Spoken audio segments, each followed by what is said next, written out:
ধান কেন নিয়ে এসেছেন এই আজকের এই র্যালিতে, নববর্ষের র্যালিতে আমাদেরকে একটু বলবেন? নববর্ষ র্যালিতে ধান নিয়ে আসছি ধানটা দেখার জন্য।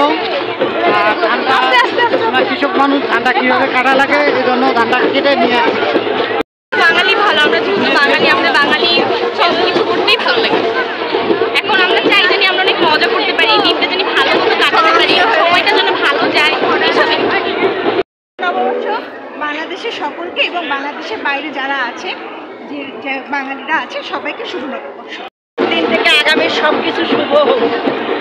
আগামী দিনে আজকে যেমন সবাই অনেক উৎসাহ এবং উদ্দীপনার মধ্য দিয়ে এই পহেলা বৈশাখ উদযাপন করছেন আমাদের মাননীয় জেলা প্রশাসকের উদ্যোগে, তো আমরা চাই আমাদের এই যে সকল ছেলে মেয়ে যে নতুন উদ্যমে এবং নব সাজে আজকের দিনটাকে বরণ করে নিচ্ছে, তাদের সারাটি বছর এইরকম উদ্যমের মধ্য দিয়ে কাটুক, নির্ঝঞ্ঝাট সমস্ত জরাজীর্ণ দূর করে নতুন উদ্যমে আগামী দিনগুলো তাদের শুভ হোক, এটাই আমরা আশা করি। আমি আশা করছি 1932 খ্রিস্টাব্দ আমরা লালমনিরহাটবাসী সকল শ্রেণী পেশার মানুষ, সেই সাথে লালমনিরহাট নার্সিং কলেজ লালমনিরহাট আয়োজিত পত্র লালমনিরহাট বাসীর পক্ষ থেকে সম্মানিত জেলা প্রশাসক মহোদয়ের উদ্যোগে সকল শ্রেণী পেশার মানুষ আজকে একত্রিত হয়ে বিভিন্ন সাজে আমাদের গ্রামীণ ঐতিহ্য,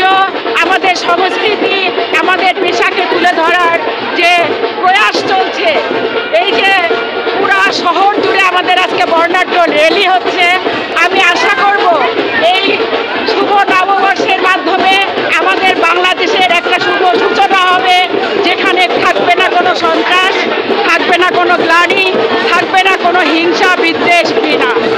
আজকের এই বছরের প্রথম দিনে, বাংলা নববর্ষের প্রথম দিনে আমি সবাইকে বলতে চাই যে আমরা বাংলাদেশে বাঙালি আমরা সবাই একসাথে এই দেশটাকে সামনের দিকে এগিয়ে নিতে চাই, এবং তার মধ্যে বিশেষ করে শিক্ষার মাধ্যমে। আমরা যেহেতু শিক্ষার সাথে জড়িত, আমরা চাই যে আজকের দিনের পর থেকে আমাদের সবার একই অঙ্গীকার হোক যে আমরা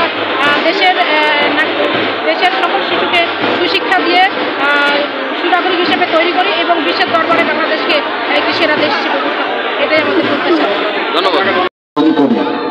তবে এবারকার পরিস্থিতি পরিবেশ একটি ভিন্ন, একটি ফ্যাসিবাদ মুক্ত পরিবেশে বাংলাদেশের মানুষ এই পহেলা বৈশাখ উদযাপন করছে। চিরায়ত বাংলার যে সংস্কৃতি, হারিয়ে যাওয়া যে ক্রীড়া, এগুলো আমাদের মস্তকে বিলুপ্ত হয়েছে। আমরা আমাদের প্রচেষ্টা নিয়ে এটা কিছুটা ধরে রাখার চেষ্টা করি। বিশেষ করে আমি আহ্বান জানাবো বড়বাড়ি শহীদ আবুল কাসেম মহাবিদ্যালয়ের মাঠে 4 দিন ব্যাপী বৈশাখী উৎসব আয়োজন করা হয়েছে।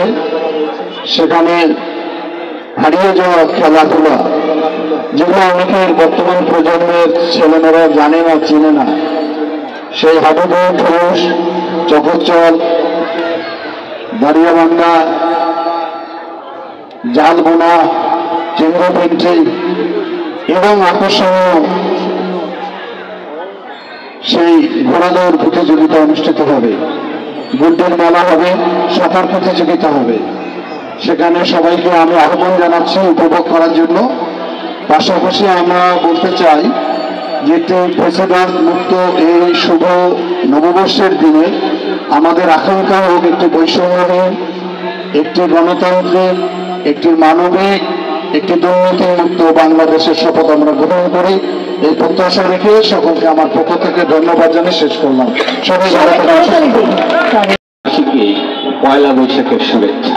এই শুভেচ্ছা বিনিময়ের অনুষ্ঠানে আমাদের সাথে হাজির হয়েছেন অত্যন্ত ব্যস্ত মানুষ, আমাদের লালমনিরহাটের সকলের প্রিয় মানুষ, সাবেক উপমন্ত্রী গণপ্রজাতন্ত্রী বাংলাদেশ সরকার অধ্যক্ষ আসাদুল হক দুলু, উপস্থিত আছেন আমাদের পুলিশ সুপার মহোদয়, উপস্থিত আছেন আমাদের সিভিল সার্জন মহোদয়, আমাদের পৌরসভার প্রশাসক এবং আমাদের মুক্তিযোদ্ধা কমান্ডার সহ অন্যান্য সুধীবৃন্দ। আসসালামু আলাইকুম। আপনারা দেখেছেন, আমিও দেখলাম, আমি র্যালিতে ছিলাম। অনেকেই বলেছেন যে লালমনিরহাটের ইতিহাসে সবচেয়ে বড় র্যালি হয়েছে এটা। আমরা আপনাদের সাধুবাদ জানাই।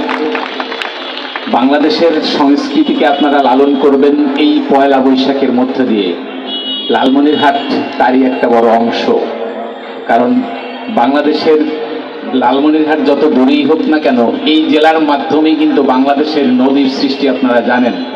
এই আমাদের তিস্তা, এই ধরলা, এই মাঝখানে আমাদের যে লালমনিরহাট পহেলা বৈশাখের সংস্কৃতিকে ধারণ করে। আমি আর বেশি কিছু বলবো না। আমি সকলকে অনুরোধ করব, আমাদের পয়লা বৈশাখ আপনারা পালন করবেন শান্তি শৃঙ্খলার মধ্য দিয়ে, শান্তির মধ্য দিয়ে। এখানে যেন কোনো অশান্তি না আসে। সুন্দরের মধ্য দিয়ে সংস্কৃতিকে রাখতে হবে, অপসংস্কৃতিকে রুখতে হবে। এই প্রত্যাশা করে সকলকে শুভেচ্ছা জানিয়ে আমি আমার বক্তব্য শেষ করছি। ধন্যবাদ সকলকে।